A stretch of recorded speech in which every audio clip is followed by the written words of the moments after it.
ចាសួស្តីពុកម៉ែបងប្អូនតានីហ្វាមកទៀតហើយថ្ងៃនេះខ្ញុំអារម្មណ៍ពុកម៉ែបងប្អូនមកមើលមេ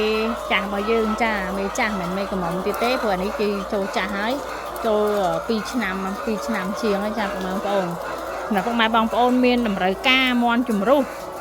ចាមន់ជំរុះគឺអាចតាក់ទងបានតាមរយៈលេខទូរស័ព្ទ015 488 498ចាមន់ជំរុះរបស់យើងនេះនៅល្អមែនតើព្រោះដោយសារយើងចង់ដាក់មេថ្មីហើយឥឡូវយើងបន្តធៀមដើម្បីយកវាចេញពីត្រង់ចាជំរុះវាចេញហើយមាន់របស់យើងនេះនៅធ្លាក់ពងធម្មតាទៅចាពុកម៉ែបងប្អូនព្រោះថ្ងៃនេះគឺនៅធ្លាក់ពងធម្មតា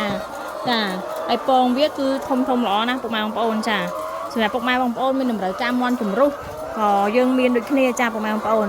ហើយមួយទៀតតាក់ទងជាមួយមាន់នេះគឺអាយុកាល2ឆ្នាំជាងហើយចាពុកម៉ែបងប្អូនព្រោះដោយសារ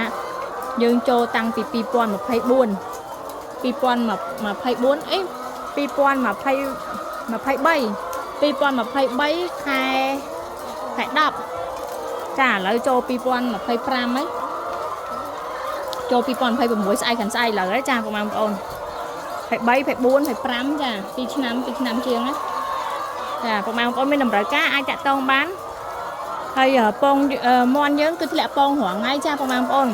ព្រោះដោយសារមាន់យើងនេះគឺយើងចិញ្ចឹមយើងមើលថែបានល្អយកចិត្តទុកដាក់ព្រោះដោយសារមាន់នេះការពិតជាទូទៅតែមួយឆ្នាំជាងបើសិនជារោងខ្លះគាត់ជំរុះបាត់ហើយប៉ុន្តែរោងខ្ញុំនៅឡើយហើយឥឡូវនេះគឺកំពុងតែត្រៀមដាក់មេថ្មីចូលចាហើយចឹងទៅក៏ចាប់ផ្ដើមចង់រកជំរុះចេញចាពុកម៉ែបងប្អូនមានតម្រូវការអាចតាក់ទងបានចាអាចឆាតឬក៏អាចតាក់ទងតាមរយៈលេខទូរស័ព្ទ015 488 498ចាពុកម៉ែបងប្អូនចាអរគុណច្រើនសម្រាប់ការតាមដានពុកម៉ែបងប្អូន